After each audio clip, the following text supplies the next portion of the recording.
زخمی شدن عجیب و غیر قابل باور آریانا سعید در دبی.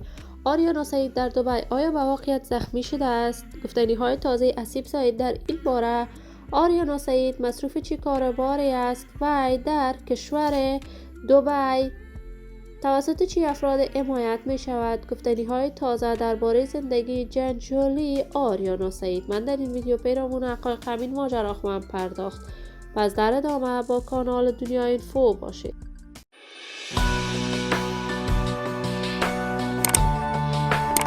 سلام و سلامتی نثار تک تک شما دوستداران و همراهان ارجمند کانال دنیا اینفو. شما را خوش آمدید میگم به یکی دیگر از ویدیوهای جذاب و دیدنی این کانال. اگر دوست دارید عضو کانال دنیا اینفو باشید، پس برای حمایت هرچه بیشتر از این کانال علامت سابسکرایب را فشار دهید تا ویدیوهای دیگر کانال دنیا اینفو را از دست ندهید.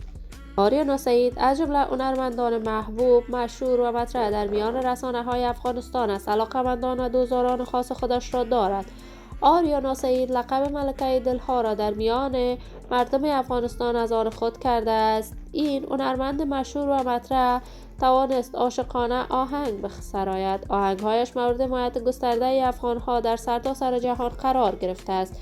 آریانا سعید در مدت خیلی کوتاهی لقب ملکه دلها را از طرف دوستداران و طرفدارانش کسب کرد.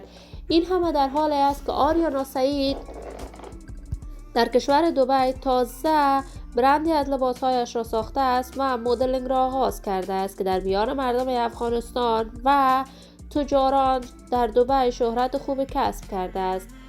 تازه تصاویر آریانا سعید در صفحات مجازی دست به دست می شود که وی در کشور دبی مورد سوء قصد قرار گرفته است. تاکنون جزئیات بیشتر این ماجرا در دست نیست که این خبر تا چه حقیقت داشته است، ولی من آرزو دارم خبرهای نشر شده در صفحات مجازی حقیقت نداشته باشد.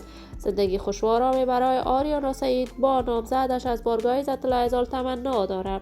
عزیزان و همراهان ارجمند کانال دنیا اینفو، شما هم نظریاتتان را در بخش کامنت با من شریک بسازید. این ویدیو را با علاقه‌مندان و دوستداران آریانا سعید به اشتراک بگذارید. اگر دوست دارید عضو کانال دنیا اینفو باشید، پس برای حمایت هرچه بیشتر از این کانال علامت سابسکرایب را فشار دهید تا ویدیوهای دیگر کانال من را از دست ندهید. تا درود دیگر، بدرود.